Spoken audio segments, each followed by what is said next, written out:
네, 안녕하세요. 자, 최근에 자기주식 취득에 대한 아주 의미 있는 대법원 판례가 하나 나왔는데요. 자, 2021년도 7월 29일자로 나온 대법원 판례.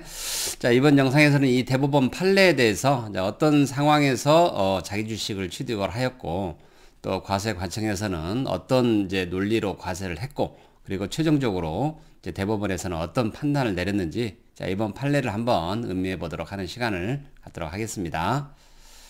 먼저 자기 주식 취득 상황을 한번 보도록 할게요. 자, 2012년 11월 27일 날 이제 해당 법인에서 자기 주식을 취득한 것 같아요.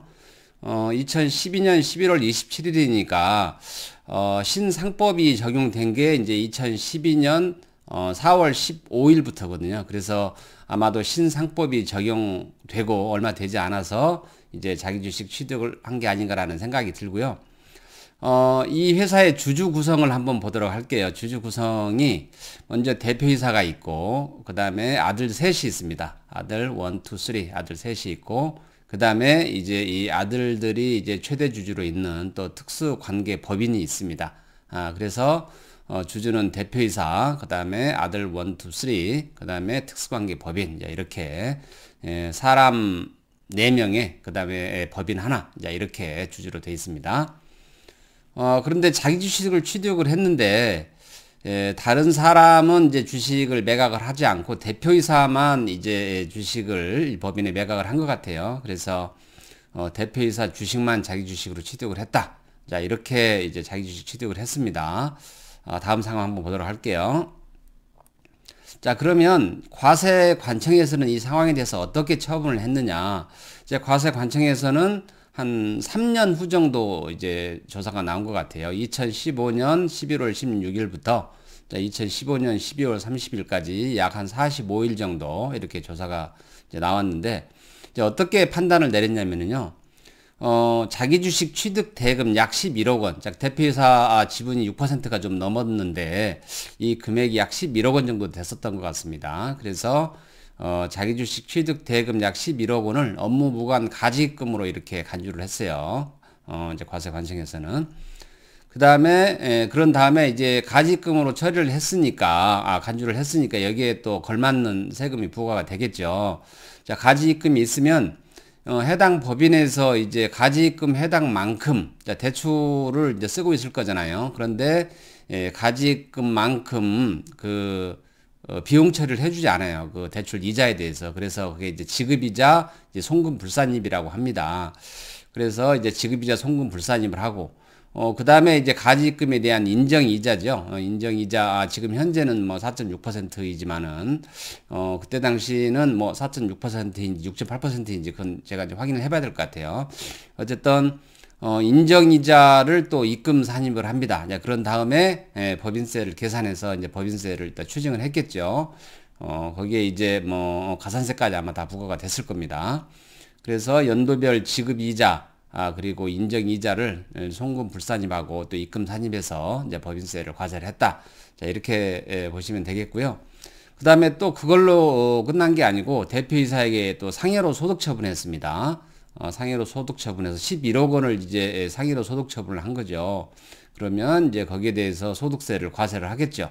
가산세까지 굉장히 클 겁니다. 그리고 또 자기 주식 취득을 할 때 또 이 대표이사는 이제 주식 양도소득세는 냈을 거잖아요. 그래서 이제 양도세는 환급을 또 해줬다라고 합니다. 그래서 과세관청에서는 이제 이런 식으로 처분을 한 거죠. 다시 정리하자면, 자기 주식 취득 대금 약 11억 원을 이제 업무무관 가지금으로 간주를 하고, 그 다음에 연도별 지급이자하고 인정이자를 이제 송금 불산입, 그리고 입금 산입해서 법인세를 과세를 하고요. 그 다음에 이제 대표이사에게 또 상해 처분을 해서 이제 소득세를 과세하고 양도세를 환급해준, 이렇게 처분을 한 것 같습니다. 그러면 이제 대법원 직전에 이제 2심 서울 고등법원 판단이 어떻게 됐는지 한번 먼저 보도록 할게요. 자, 서울 고등법원에서는 이제 이런 이제 논리를 내세워서 판단을 했습니다. 일단 상법상 절차를 위배한 것으로 보이지는 않는다. 자, 이 회사가 이 상법상 절차는 잘 지킨 것 같습니다. 상법상 절차를 위배한 것으로는 보이지 않는다. 그런데 대표이사 주식만 자기 주식으로 취득한 점을 문제 삼았어요. 나머지는 이제 아들들이고, 그 다음에 아들이 이제 주주로 있는 특수관계 법인인데, 그 특수관계 법인과 아들들은 이제 주식을 매각을 하지 않았고, 이제 대표이사만 이제 매각을 한 거죠. 그래서 그걸 문제 삼았던 것 같아요. 대표이사 주식만 자기 주식으로 취득한 점.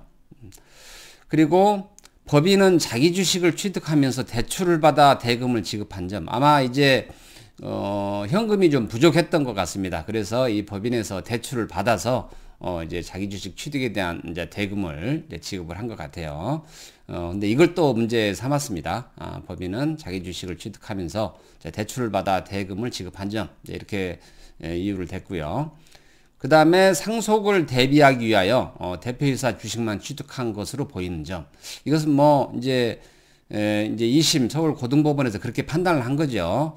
이것은 상속을 대비하기 위해서 이제 대표이사 주식만 이제 자기 주식으로 취득한 거다. 이제 이렇게 판단을 했습니다. 그래서 이제 이러이러한 내용으로 보아서 이제 실질 과세 원칙을 적용해서 이제 해당 법인의 입장에서 업무와 무관한 자산을 취득했다라고 본 거죠. 자기 주식 취득이 업무와 무관한 자산을 취득했다고 보고 이제 과세 관청의 처분은 문제가 없다. 이렇게 이제 서울고등법원에서 판단을 한 거죠. 이 실질 과세 원칙이 굉장히 무섭죠. 이게 이제 형식에 불문하고 실질적으로 어떻게 되었느냐에 따라서 이제 판단을 하는 건데, 그런데 이걸 이제 너무 과도하게 적용을 하다 보면 이제 납세자들이 굉장히 이제 불리한 위치에 놓이게 되는 거죠. 그리고 늘 납세자들은 이제 불안에 떨 수밖에 없는 이제 이런 구조에 이제 놓이게 되는데, 그런데 대법원에서는 과연 어떻게 최종적으로 판단을 내렸는지 한번 대법원 판단을 한번 보도록 할게요. 대법원에서는 이렇게 판단을 했습니다.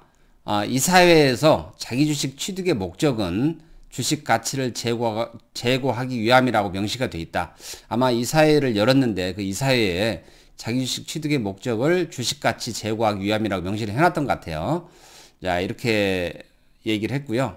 그 다음에 한 주의 대가는 상속세 및 증여세법상 평가에 기초해서 산정이 됐다. 그 대가를 결정을 하는데 이 상증법상 이제 보충적 평가 방법에 의해서 이제 평가를 한 것 같습니다. 이렇게 이제 산정된 점을 명시를 했고요. 그 다음에 다른 주주들이 이 사건 거래를 전후해서 이제 이의를 제기하지 않았다. 만약에 이제 다른 주주들이 피해를 보는 상황이라고 하면 이제 이의를 당연히 제기를 했겠죠. 그런데 뭐 특별히 피해가 없다라고 판단을 하고 이제 이의를 제기하지 않은 것 같습니다. 자기 주식 취득 그리고 모든 주주들에게 자기 주식 취득의 통지를 한 점, 그리고 통지를 명확히 했다 이거죠. 그리고 이제 마지막으로 5번째, 자기 주식 취득가액의 총액이 배당 가능 이익을 초과해서는 안 된다라는 것을 의미할 뿐, 이제 자기 주식을 취득을 하려면 이제 배당 가능 이익 범위 내에서 해야 되잖아요.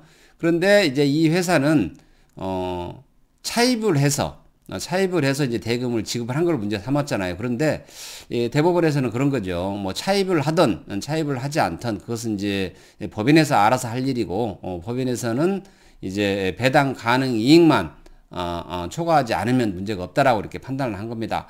자, 다시 한번 정리하겠습니다. 자, 대법원에서는 이제 이 사회에서 자기 주식 취득 목적을 명확히 했다. 그 다음에 한 주의 대가는 상증법상 평가에 기초해서 산정을 했다. 그리고 다른 주주들이 이의를 제기하지 않았다.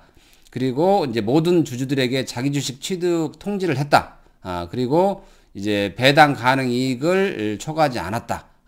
그 다음에 이제 차입은 이것은 이제 문제 삼을 만한 일이 아니다. 배당 가능 이익만 초과하지 않으면 된다. 이제 이런 이제 논리를 내세웠습니다.